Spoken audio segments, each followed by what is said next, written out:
Hello, my name is Brian Morgan. I am a senior associate and structural engineer at Magnus & Clemensic Associates, Seattle, Washington, United States. I'm a structural engineer for the Capitol Commons projects, Green Hills projects, and Circular Verde projects. The Philippines in general is a high seismic region. It's part of the Ring of Fire. In addition, it's very active from typhoons and high winds. The West Valley Fault runs through Metro Manila, and it is seismically active. But in addition to that, there's many other earthquake hazards that are nearby. There's the subduction zone further out in the ocean.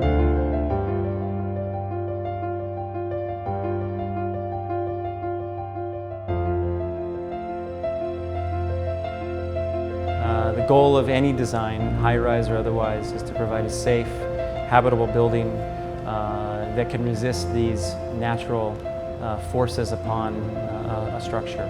So we have engaged some of the world's best consultants to help us determine the seismic hazard at all of these sites. When we design for a building that's close to a fault, we're actually not designing just for a particular earthquake that might occur on that particular fault. We're also including faults that are 200 kilometers away that might be able to produce a larger earthquake, for example. So all of these faults go into very advanced computer modeling and prediction and develop a seismic hazard specific for that site.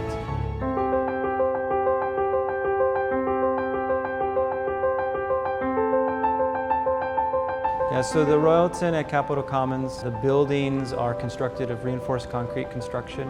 The lateral system of the building is a central ductile concrete core, the spine of the building, and extends all the way down to a reinforced concrete mat foundation that is socketed into the rock. As the earthquake were to come to the site and move, you would anticipate this building would sway and move and deform, absorb that energy. And the ultimate goal is we do not want these buildings to be collapsing under these earthquakes. We want them to be able to resist these earthquakes in a predictable manner and maintain stability for the residents inside.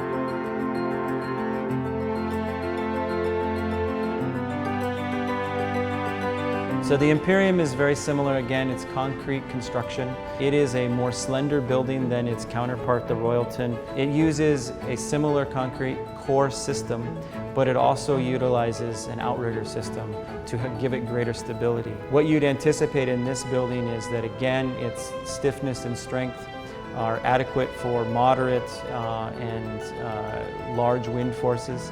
Under a very large earthquake, you would anticipate that the building would react and rock and absorb that energy through yielding of the buckling restraint braces. So these elements are meant to yield and meant to absorb the energy of the earthquake and limit the damage under a large earthquake.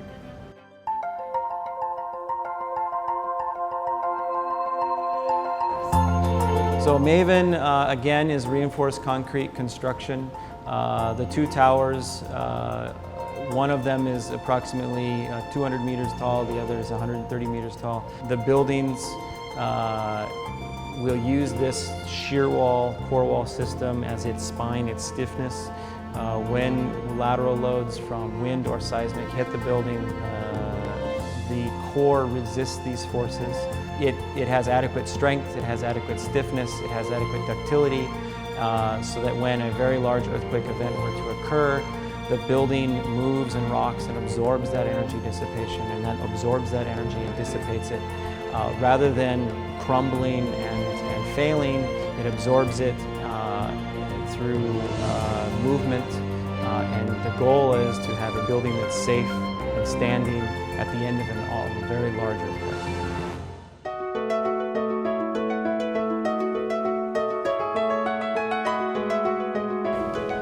So the Viridian at Green Hills is a tall high-rise building.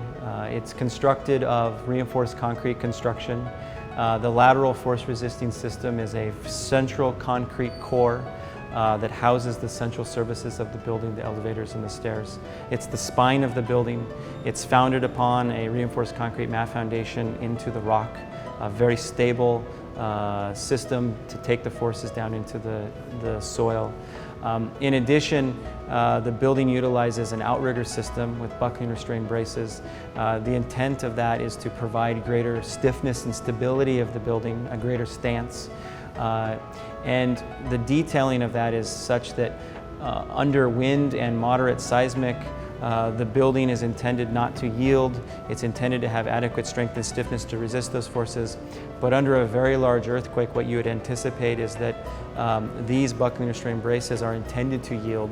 Their goal is to yield. Their goal is to absorb the energy that would be imparted upon it, such that under a very large seismic event, the building is able to move and react and absorb the energy such that you have a safe building that's habitable and can withstand aftershocks and is not collapsed.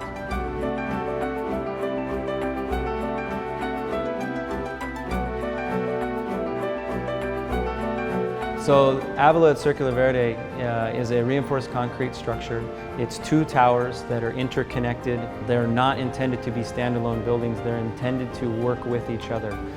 They're connected at the 28th and 30th floors such that under lateral loads, the 2 buildings will act as one. They will share the load and they will resist the forces. So under wind and seismic load, the building, you would anticipate it that it will react and move and sway under those demands. The goal of which is to have a safe, habitable structure after an earthquake event.